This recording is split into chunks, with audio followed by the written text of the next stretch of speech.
আপনি আমি মুসলিম, অথচ ফজরের নামাজ পড়ি না।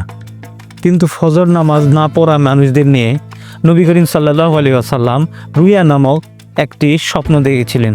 রুইয়া স্বপ্ন হলো সত্য স্বপ্ন, আল্লাহ প্রদত্ত স্বপ্ন, যেটা সত্য হয়ে থাকে। সহিহ বুখারী শরীফের হাদিস নাম্বার 7045 থেকে 7047। নবী করিম সাল্লাল্লাহু আলাইহি ওয়াসাল্লাম বলেন, আমি স্বপ্নে দেখলাম দুজন ফেরেশতা আমাকে নিয়ে একটি জায়গায় গেলেন।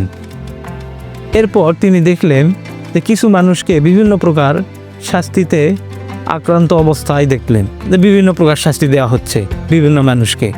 নবীজি বললেন যে আমি এক ব্যক্তিকে দেখলাম, সে শুয়ে আছে, আর একজন লোক তার মাথার উপর দিয়ে পাথর আঘাত করছে, তার মাথার উপরে পাথর আঘাত করছে বারবার। এই আঘাত করার পরে তার মাথা ছিটকে গিয়ে এক জায়গায় পড়ছে, আবার সাবেক তার মাথা জোড়া লাগছে।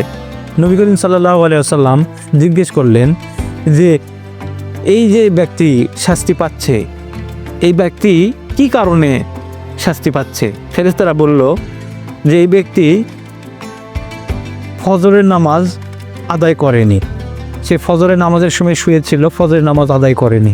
আল্লাহু আকবার! কত বড় শাস্তির কথা বলা হয়েছে। নবীজি কত বড় শাস্তি দেখেছেন।